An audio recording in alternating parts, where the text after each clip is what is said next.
Sejam muito bem-vindos e muito bem-vindas a mais um vídeo aqui no canal Leonardo Santiago. Voltei agora voltei de vez para trazer conteúdos diários sobre futebol e no vídeo de hoje vou falar sobre a final da Copa do Brasil. Corinthians, campeão da Copa do Brasil.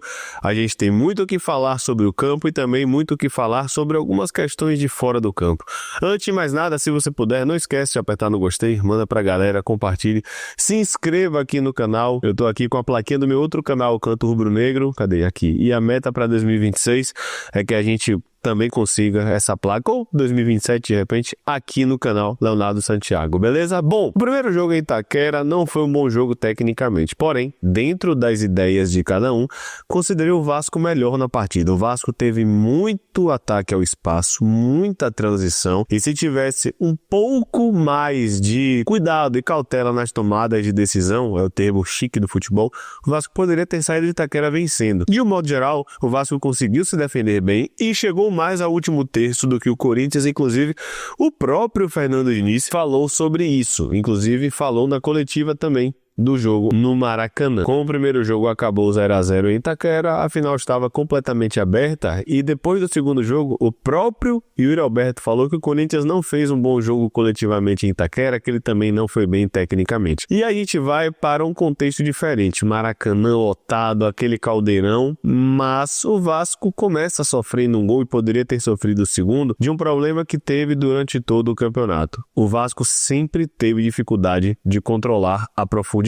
Basta você lembrar, por exemplo, do gol que o Vasco sofreu em São Januário do Vitória, onde Aitor ataca a profundidade e acaba fazendo gol, e não só do Vitória. Foi um problema do Vasco em 2025 controlar a profundidade, muito também por conta das características das equipes de Diniz, que sobem um pouco mais suas linhas, que tentam controlar um pouco mais o jogo, e naturalmente equipes que ficam um pouco mais expostas tendem a sofrer um pouco mais na profundidade. O Corinthians faz 1-0, onde o Vasco naquele momento ainda não havia se encontrado no jogo e poderia ter feito o segundo. Para mim, Yuri Alberto perde o gol e mais uma vez jogada obviamente treinada, obviamente estudada no espaço entre lateral e zagueiro. Yuri Alberto perde o possível 2-0 e da mesma forma que eu estou aqui falando dos pontos negativos do Vasco, é óbvio que eu não posso deixar de destacar o principal ponto do Vasco na temporada de 2025. O Vasco foi a equipe na Série A que mais fez cruzamentos na área. Não ironicamente, mais uma vez, o seu gol sai de uma roubada de bola no meio de campo, Ranieri acaba perdendo, Coutinho acelera para Andrés Gomes, que ganha no 1 contra 1, inclusive fez muito isso na final, foi muito pro 1 contra 1, seja para profundidade, seja buscando o centro do campo, conseguiu ajudar bastante, conseguiu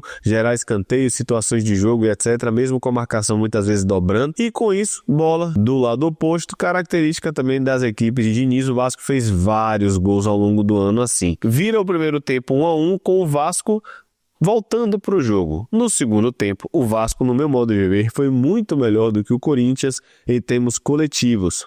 Porém, a gente sempre traz aqui que é importante que a gente fale do campo, táticas, ideias, dinâmicas de jogo, que muitas vezes o Corinthians de Dorival ficou devendo um pouco mais de execução coletiva, um pouco mais de dinâmicas, um pouco mais de ideias sendo executadas. Muitas vezes o time era muito preso, não conseguia triangular tão bem pelos lados, não conseguia achar homem livre, dinâmica no terceiro homem, tudo que a gente fala em outros momentos no canto que eu estou trazendo para cá, mas a gente nunca pode deixar de considerar a qualidade individual.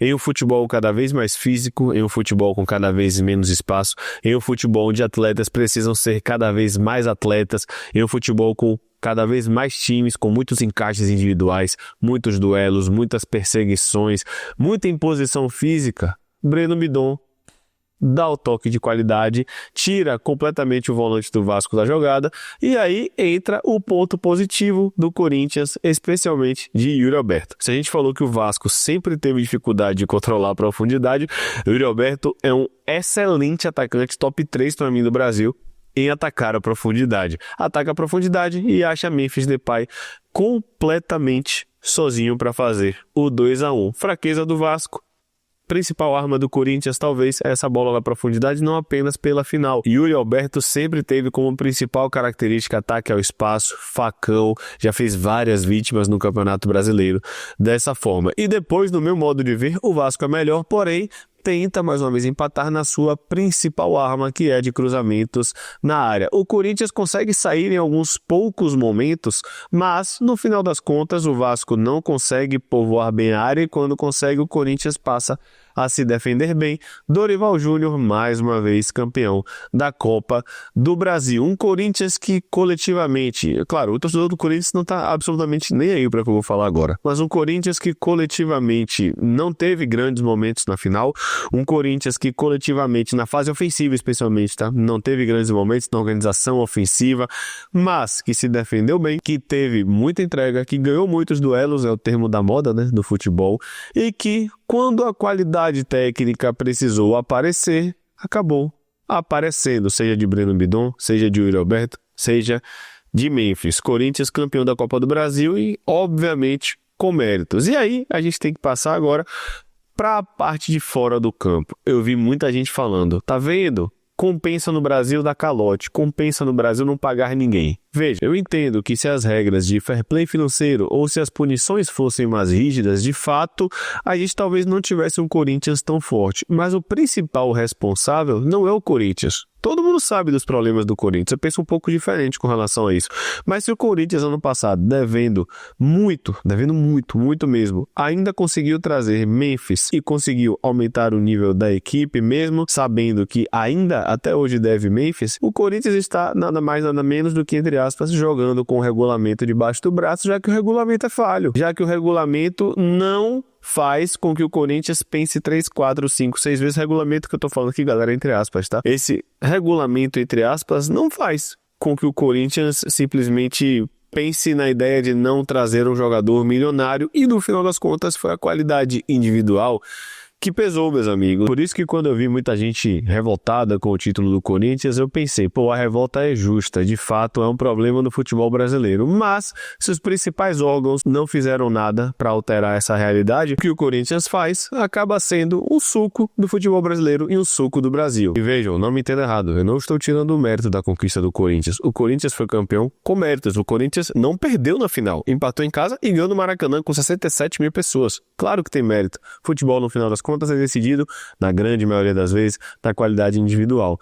Mas, sobre essa questão de fora de campo, acabou que o Corinthians, como eu falei, jogou com a regra, jogou com o regulamento debaixo do braço. A gente tem que ver cenas dos próximos capítulos com relação ao fair play financeiro. Léo, você está passando pano. Léo, você concorda? Não. Eu não concordo com isso. Só para deixar claro que eu não concordo, não acho justo. Mas, enquanto não existirem punições severas, enquanto o fair play financeiro não for implantado, esse caso do Corinthians vai ser mais um de vários casos que vão continuar acontecendo, e não pelo título do Corinthians, que eu repito, foi campeão de forma justa, mas vai ser mais um dos casos que vão impedir que o futebol brasileiro como produto cresça e consiga se vender melhor. Eu tenho certeza que isso também acaba afetando, além de uma série de outros fatores, mas esse é assunto para outro vídeo. Outro ponto que não pode deixar de ser falado, meus amigos, é a tal da casca no futebol. O time tem que ter casca, e a gente sempre vê isso de forma muito rasa, mas o Corinthians é mais um caso de um time que teve casca para chegar na final, e eu vou explicar aqui. Inclusive, em coletiva, o próprio Fernando Diniz falou que muitos jogadores estavam jogando uma final e vivendo a experiência de uma final pela primeira vez. Então é natural que a gente tenha alguns jogadores não indo tão bem no Vasco. A título de curiosidade, eu vou colocar aqui o Corinthians, que foi eliminado na semifinal da Copa do Brasil do ano passado.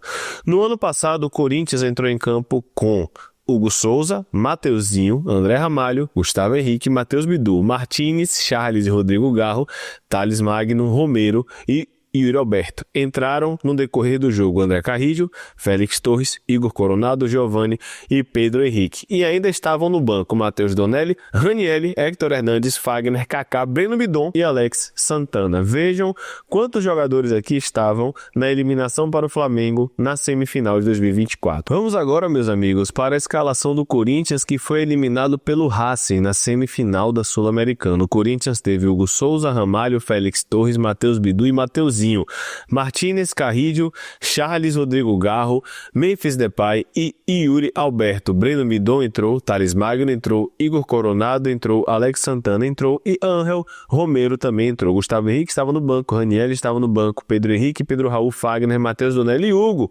também estavam no banco, Hugo lateral esquerdo, tá? E aí você vai para a escalação do Corinthians, que venceu a Copa do Brasil, e vocês vão ver que de fato foi um time que, com as eliminações, com as experiências ruins, afinal de contas a vida também é feita de experiências ruins, não só de experiências boas, né?